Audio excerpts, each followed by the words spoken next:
I'm in Lincolnshire at the moment. I won't say exactly where, because otherwise we'll have to run through a long list of all the parliamentary candidates. But I want to bring you a potentially sensational new twist to this shocking undercover expose of Channel 4, which revealed things that everybody in the Reform Party was deeply shocked and quite incredibly disappointed to have exposed. It emerges this morning that there is a possibility that the individual who was filmed saying the most disgraceful and disgusting things, using the most abhorrent language in the Channel 4 documentary may, and I wish to give plenty of caveats here, may be an actor. There is a remarkable resemblance between the character Andrew Parker in the Channel 4 expose, who was not known to any campaign teams in Clacton. He, I think, had once bumped into Mr Farage in a London restaurant, but was certainly not known to the party in any detailed way at all.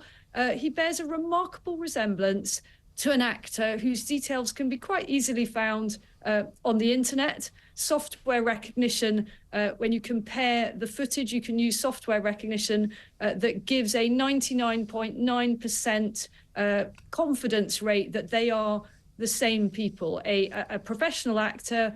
And crucially, this professional actor specializes in so-called rough voices. So if you look at his show reel, his rough voice is exactly the same as the voice of the character in the Channel 4 undercover documentary. And I must say that to those in any political party, but certainly within Reform, it seems an extraordinary coincidence that the production team for Channel 4 struck such gold. You know, Reform activists, Reform supporters, Reform volunteers don't speak like that. This kind of language was so extreme, so utterly disgraceful, that it just seems remarkable, should I say, that Channel 4 struck so lucky. They just happened to be with the one person that spoke like that. So I just want to emphasize again that at this stage, my understanding is that Reform UK is urgently investigating this. It has been a source of considerable speculation already on the internet this morning. I should give credit to some of those who have brought this to light on the internet. There's a anti-left extremism kind of watchdogs that put this stuff out there. So it is running rife on the internet already. The party is investigating. If it turns out that this character was a paid actor or even acting in a voluntary capacity for whatever their reasons, you know, maybe they have a political agenda, I don't know. If that turns out to be the case, then there will be all hell to pay for the production company and Channel 4, and we can expect to see, I imagine, Mr Farage taking on Channel 4 and the documentary company, the production team, in the way that he took on the NatWest banks. But we're not at that stage yet. It may be that there is an awful lot yet to come out. It may be that it is an extraordinary coincidence. We can't say that nobody who supports any political party doesn't have some fringe view. So I just want to bring you the fact that this is being urgently investigated. All that may very well not be as it seems with this undercover Channel 4 expose. Nigel Farage said last night that he didn't really know this Andrew Parker character. Are you saying that Reform have tried to figure out who he is, where he was campaigning, when he was campaigning? I mean, does anybody know him at all? Has anybody spoken to him since this came out last night? Actually, slightly by coincidence, I happened to be around Nigel Farage briefly last night at one of the rallies. I was sort of observing the rally and very briefly discussed this story with him. And he does say he did meet this character in one of his favourite London restaurants, and he recalls meeting him. And it's possible that they exchanged numbers. Certainly, the character in the Channel 4 undercover expose says he has Mr Farage's number. I don't know whether that's true or not, but certainly Mr Farage does recall meeting him. But he's not one of a team of any sort. You know, there was bewilderment within the party yesterday as to who this guy was. The party was certainly familiar with some of the other characters, and there's no excuse for any of the languages that they used. But the worst language, the most egregious comments were from this Andrew Parker, who is really not a player within the Reform Party. So it's just very, very murky. Yes. So nobody's spoken to him, as far as you're aware, since this came out? Nobody was able to get hold of him yesterday, to the best of my knowledge. An urgent investigation is now underway into where he lives. Does the party have a number for him?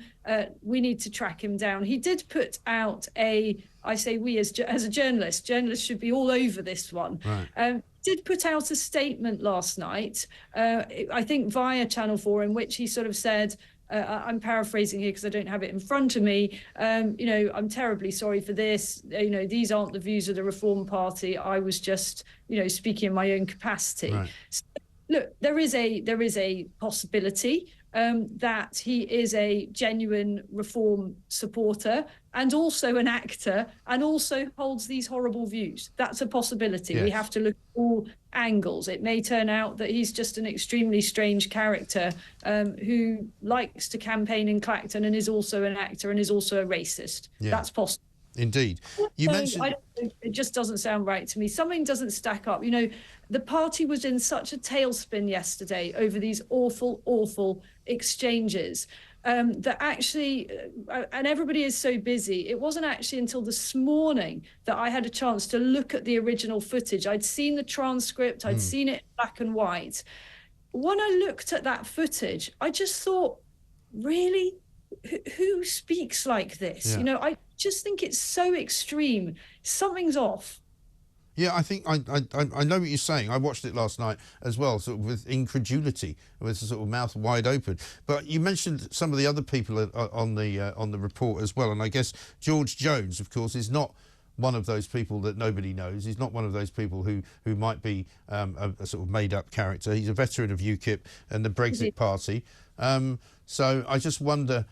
So there's no excuse for him. There's no excuse for him. And there's no excuse. There's a couple of other Reform activists in that footage who are bona fide. Now, they didn't say the things that have made the headlines, largely. The vast majority of the headlines link to the comments by Andrew Parker. But that is not to say that actually the Channel 4 production team wouldn't have had enough to produce a quite spicy story without Andrew Parker's comments. There was enough there to cause Reform UK, you know, some serious discomfort. So it's not to say it negates the whole story at all, but it utterly changes the story and begs an awful lot of questions. Sure. Isabel, thank you very much indeed. We're very short of time today, so we're going to cut you short there, but I'm sure you'll be speaking later on our shows as they go throughout the course of the day. We'll give you the Clacton-on-Sea candidates list in a moment as well. Right now, we've got Gillian Keegan, who is here with us. She is, of course, the Education Secretary and campaigning for the Tory party. So let's go to Gillian Keegan. I think we can do it now, can we? Oh, hang on.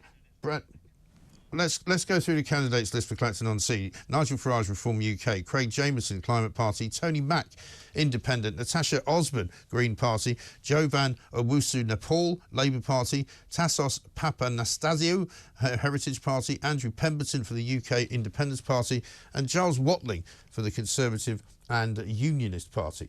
Brad in Cambridge has got something to say. He says, "Morning, Mike. How dare you antagonise people by asking them questions?" Yes, I know what you did there. I see what you did. Thank you very much.